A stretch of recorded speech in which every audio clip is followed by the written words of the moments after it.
A warm welcome to all of my viewers. Myself, Shibir Ahmed, working in Sports Council as a yoga coach. Today, my topic will be on yoga, introduction, its benefits, and competitive sports. Yoga as a competitive sports. तो सबसे पहले आपको योगा की जो है introduction हम दे देंगे। योगा क्या है? योग जो है एक संस्कृत वर्ड से निकला है। युज जो है युज वर्ड से निकला है, जिसका जो मीनिंग है मिलाना, जोड़ना और बैलेंस करना। यह हमारी बॉडी को माइंड के साथ, हमारी माइंड को हमारे स्पिरिट के साथ या इमोशंस के साथ जोड़ता है। योग एक एक्सरसाइज ही नहीं है, एक फिजिकल एक्सरसाइज ही नहीं है। योग जो है एक लाइफस्टाइल है। इसमें योग जो है हमें पूरा एक सिखाता है कि आपको कैसे जीना है, जो हेल्दी वे में कैसे जीना है।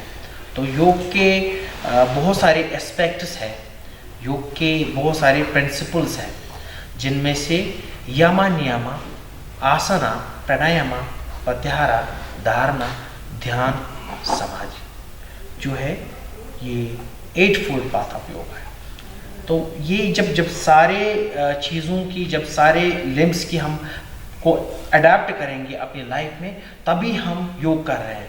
खाली फिजिकल एक्सरसाइज जो है या ब्रीदिंग एक्सरसाइज योग नहीं है। योग एक जीने की कला है, एक लाइफस्टाइल है। आज आप देखेंगे कि योग बहुत ही पॉपुलर हो रहा है पूरे, पहले तो वेस्टर्न वर्ल्ड में इसकी इम्पोर्टेंस बढ़ी थी। 2015 में यूएनओ में एक रेजोल्यूशन पास हो गया था, जो इंडिया की तरफ से मूव किया गया था। तो सबसे पहले हमारे प्राइम मिनिस्टर साहब ने वहाँ पे एक प्रस्ताव रखा था कि योगा को हम एक इंटरनेशनल डे के तौर पे मनाएंगे। तो यूएनओ में इसका सबसे ज़्यादा इस रेजोल्यूशन को सपोर्ट मिला, और उसके बाद 21 जून को international day of yoga celebrate कर रहे हैं 2015 से। तब से ज़्यादा इसकी इम्पोर्टेंस बढ़ गई है, लोगों में अवेयरनेस आ गई है योग की रिगार्डिंग। अब लोग योग करने के लिए बहुत सारे इंस्टीट्यूशंस में ज्वाइन कर रहे हैं। बहुत सारे हमारे स्पोर्ट्स काउंसिल में भी हमारे रेगुलर क्लासेस होते हैं, तो वहाँ पे भी जनरल पीपल और एथलीट्स भी योग के लिए आते हैं।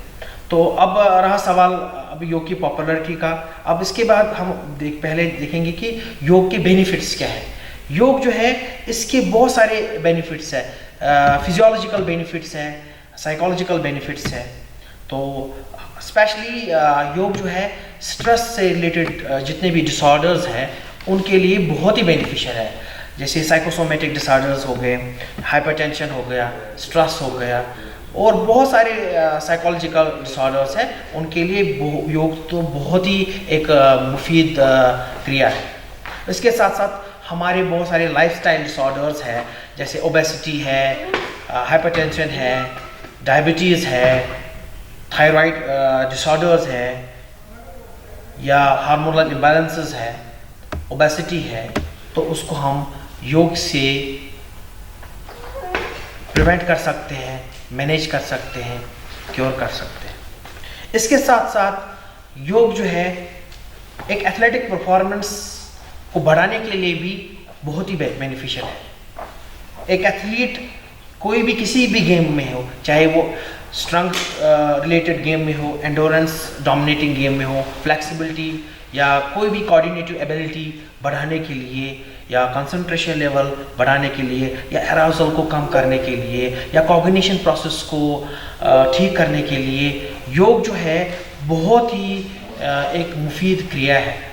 तो स्पोर्ट्स अथॉरिटी ऑफ इंडिया में या स्पोर्ट्स जे&के स्पोर्ट्स काउंसिल में भी योग जो है एथलीट्स जो है योग कर रहे हैं, उससे उनकी परफॉर्मेंस को बूस्ट मिलता है।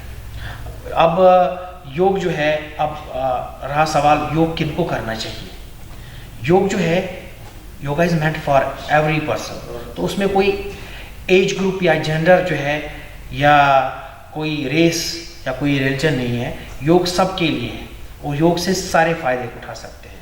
स्पेशली अभी साइकोलॉजिकल डिसऑर्डर्स है या स्ट्रेस है, या अभी आप देखेंगे कि सभी अभी पैंडेमिक चल रहा है तो सारे घरों में बैठे हैं, तो कोई भी फिज़िकल एक्टिविटी ज़्यादा नहीं है।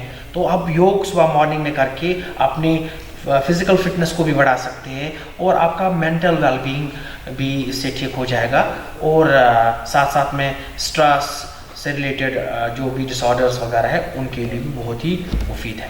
अब योग की जो प्रैक्टिस है कब करनी चाहिए और इसमें कौन से आपने किन बातों का ध्यान रखना चाहिए, योगा प्रैक्टिस जो है उस योगा प्रैक्टिस से पहले किन चीज़ों का ध्यान रखना चाहिए। तो योगा जो है पहले एम्प्टी स्टमक करना ज़रूरी है, और योगा जो है आइडियल जो है टाइमिंग योग की मॉर्निंग में होती है, क्योंकि मॉर्निंग में क्या है कि 8 से 9 घंटे का जो है फास्टिंग आपका आ जाता है, तो उससे आपका एम्प्टी स्टमक तो होता ही है, और साथ में अपने बाउल मूवमेंट्स भी अपने ठीक करने हैं, उसके बाद ही योगा करना है।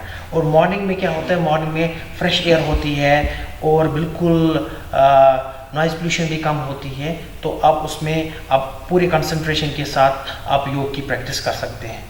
योगा जो है ये आउटडोर में करना चाहिए, इंडोर्स में कम करना चाहिए। अगर आपके पास फैसिलिटीज़ अवेलेबल नहीं है कि आप बाहर कर सकते हैं, बाहर करें, ताकि अगर आप बाहर करना चाहते हैं तो बाहर कर सकते हैं, लेकिन अगर विंटर्स में या ज़्यादा गर्मी है या कोई और प्रॉब्लम है, डस्ट है वगैरह बाहर, तो अदर इंडोर्स में कर सकते हैं, लेकिन उसमें ध्यान रखना है कि क्रॉस वेंटिलेशन ज़रूरी है। तो अगर किसी को कोई प्रॉब्लम है, सपोज फीवर है, रनिंग नोज़ है, या फीमेल्स में जो पीरियड्स के टाइम पे 3-4 दिन उस टाइम में आपने अवॉइड करना है। अगर किसी को क्रॉनिक डिसऑर्डर है, स्पेशली हाइपरटेंशन है, या हार्ट से रिलेटेड डिसऑर्डर्स है, या साइकोसोमेटिक डिसऑर्डर्स है, या स्ट्रेस है, या डिप्रेशन, स्पेशली अगर किसी को डिप्रेशन है तो उनको योगा थेरेपिस्ट के गाइडेंस में ही योग को करना चाहिए। अब अगर आप नहाएंगे योग से पहले तो आप फ्रेश हो जाएंगे, तो उससे आप आराम से कंसंट्रेशन आपका ज़्यादा लगेगा योग में। अब इसके बाद योग के दरमियान आपने ड्यूरिंग योगा परफॉर्मेंस या ड्यूरिंग योगा प्रैक्टिस तो आपने किन चीज़ों का ध्यान रखना चाहिए। योगा प्रैक्टिस से पहले आपने अब स्टार्ट करेंगे तो मैट का रहना बहुत ज़रूरी है। अगर आप घास पे कर रहे हैं तो मैट का रहना बहुत ज़रूरी है, क्योंकि अर्थिंग को आप कम करें, एक नेगेटिव फोर्स अप्लाई होता है अर्थिंग का, उसको आप कम कर सकते हैं, उसका जो इन्फ्लुएंस है वो कम कर सकते हैं, तो वो बहुत ज़रूरी है मैट का। और मैट से क्या होता है, मैट से आपकी पोजीशन का पता चलता है, बॉडी अलाइनमेंट का पता चलता है। अगर कोई आसन आपको किस डिग्री पे लेना है या कौन सा अलाइनमेंट होना चाहिए, तो उससे आपको पता चलता है मैट से। अब योगा, अब कोई भी आसन करेंगे, कोई भी क्रिया करेंगे योग की, तो आपने अपनी क्षमता के हिसाब से आपकी क्षमता जो है उसके हिसाब से, आपकी फ्लेक्सिबिलिटी के हिसाब से, आपकी स्ट्रेंथ के हिसाब से ही आपने योगासन करना है। योगासन करने के बाद आपने बिल्कुल फ्रेश होने चाहिए। आप अगर आपकी सांसें फूल जाए, आप फटीग में ज़्यादा आ जाएंगे, तो उस प्रैक्टिस को आप अवॉइड करेंगे। अब रहा सवाल, अब योग में जो है ब्रीदिंग पैटर्न को फॉलो करना बहुत ज़रूरी है। अगर आप योगासना कर रहे हैं तो उसमें आपने ब्रीदिंग पैटर्न फॉलो नहीं किया, तो आप जस्ट लाइक फिजिकल एक्सरसाइज कर रहे हैं। तो योगा जो है इट्स ऑल अबाउट ब्रीदिंग।